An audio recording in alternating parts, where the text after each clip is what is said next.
येणाऱ्यांचे स्वागत करतात ती घराची दारे। आपले घर, बंगला, ऑफिस, फार्म हाऊस यासाठी सुंदर डिझाईन केलेली jumbo French door, safety door आणि तीही 18 गेज GI सेक्शन मटेरियल वापरून आणि 80 मायक्रॉन पावडर कोटिंग केलेली, संपूर्णपणे मेंटेनन्स फ्री।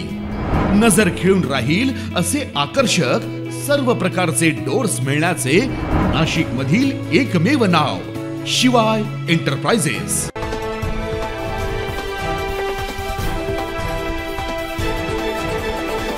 पुण्याच्या कल्याणी नगर अपघातापाठोपाठ सध्या राज्यात वारंवार हिट अँड रनच्या घटना घडत आहेत। मुंबईतील हिट अँड रनची घटना ताजी असतानाच नाशिकच्या सिडको भागात एका मद्यपी चारचाकी वाहन चालकाने मद्यधुंद अवस्थेत 7 ते 8 दुचाकी वाहनांना धडक दिल्याची घटना घडली आहे।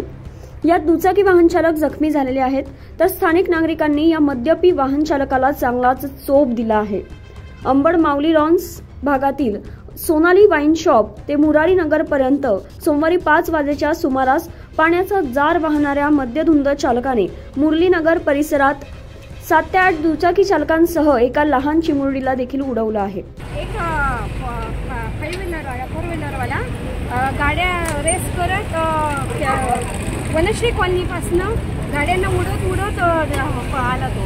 त्याच्यानंतर मग लोकांनी त्याचा पाठलाग केला, त्याला पकडला आणि आता त्याला चोप चांगला दिलेला आहे। आणि मेन म्हणजे की हा जो मुरारी नगरचा रस्ता आहे हा वन वे, इथनं 24 तास गाड्या चालत असतात, वाळूच्या असतात, बिल्डरच्या असतात, हे लोकल असतात। हा शॉर्टकट रस्ता झालेला आहे अंबड लिंक रोडवाल्यांना, सातपूर अंबड लिंक रोडवाल्यांना।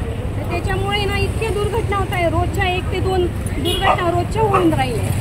यात दुचाकी चालक व लहान चिमुरडी जखमी झालेले आहेत, तर हा मद्यपी चालक एवढ्यावरच न थांबता सदर चारचाकी वाहन चालकांनी आपले वाहन पुढे घेतच राहिला।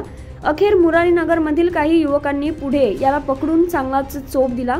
घटनेची माहिती मिळताच अंबड पोलिसांनी घटनास्थळाची पाहणी केली, तर यापुढील तपास अंबड पोलीस करत आहेत। 9 न्यूज महाराष्ट्रासाठी प्रतिनिधी नितीन चव्हाण, नाशिक।